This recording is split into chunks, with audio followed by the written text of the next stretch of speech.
Hello, this is Christine Nishiyama, and I'm the illustrator of Layla and the Bots.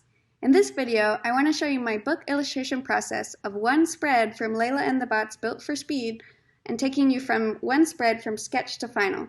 So let's jump right in. First, I'm given the layout by the designer at Scholastic. She lays out the whole story with all the dialogue and speech bubbles into panels so I know what to include on each page. From there, I put that layout into my iPad Pro using Procreate, and with my Apple Pencil, I sketch out, using the art notes that they've given me, what's happening in each panel. Then I send that sketch to the team at Scholastic, and they give me their feedback on what I've done.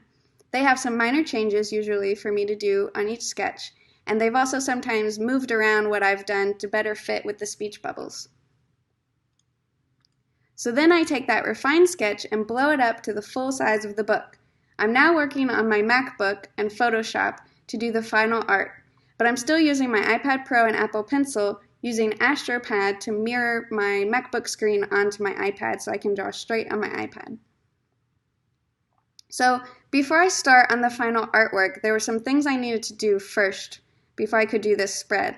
For example, this character, Tina, this was not the final version of this character, so first I had to figure out what that character was going to look like before I did all the final art for the whole book.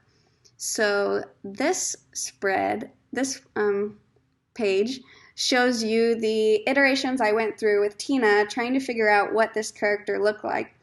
And so in between each one of these drawings, I was kind of going back and forth with the team at Scholastic and the author of the book, Vicky, to make sure that I captured the character of Tina, which is she's kind of the main character of this book besides Layla, who's in every book. But we kind of went through many different iterations trying to land the right amount of spunkiness, but also like not too spunky, which maybe the pink hair highlights was a little too spunky. And so we kind of went back and forth until I got the final colors and the final line work, and then I had to look at a lot of pictures of wheelchairs to make sure I was drawing a wheelchair semi-accurately. And so anyways, we went through all these different iterations until we got to the final Tina at the very last image here. And then similarly, I had a lot of go-karts in this book, and so I had to figure out what is the go-kart going to look like before I could do any of the final art. And so I made all these different versions of the go-karts on different angles and colors. There were different characters that had different go-karts that had to match, and basically I just had to kind of get all this out of the way and get it finalized before I could start on the final art of the individual spreads. So now we can go back to, this is the full-size sketch of this spread that we've been looking at. And so I brought it into Photoshop, and here I've drawn the final line work in Photoshop with my iPad. So then the next stage is to add the color, which I also do at the same setup in Photoshop. And then that is sent to the team at Scholastic again, and they look at it and give me their feedback. And then I do the first round of revisions, which you can see a few changes here. I'll go back and forth. This is the first version, and this is the first revision. Final art, first revision. Final art, first revision. So it's just kind of little minor changes. Then I send it to them again, and they give me more feedback. It's kind of a back and forth process the whole time. And so this is the first revision, second revision, first revision, second revision. And then we actually had a major change, which doesn't always happen in a book process, but I had drawn all those go-karts before, and we realized later on that I had a bunch of go-karts at 3/4 view and side view, and the side view didn't really match what was shown in the 3/4 view. So I had to go back and redraw all the go-karts that were shown from the side view, which is like what you see here. Beep, one of the robots, is driving a side view car. And so the next stage was that my little thing is in the way here. I think I can move it. Hopefully that moves it for you.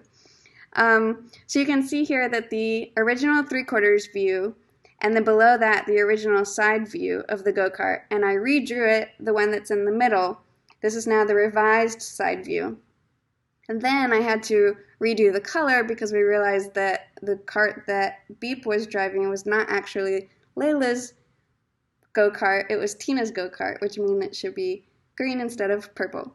So these are all the things that are caught in the revisions process and that aren't necessarily caught early on in the process. And so from there, now we can go back. I'll bring myself back over here. So this is where we were at with the second round of revisions, and now this is the third round of revisions. So really the only thing that's changed is the go-kart is now the updated go-kart that Beep is driving, and then I had to adjust the other robots a little bit just to make everything kind of line up correctly. So that was the final artwork for this spread after all those changes.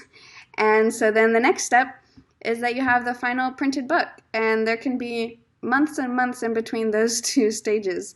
But that's basically the whole process. And then one day you get a box of all the little books, and they're all done. So thanks for watching this video, and I hope you enjoyed seeing my process of illustrating this spread from Layla and the Bots Built for Speed, which is out today, August 4th. You can find more about this book and other books that I've written and illustrated at www.mitka.com/books. Thanks for watching. Bye.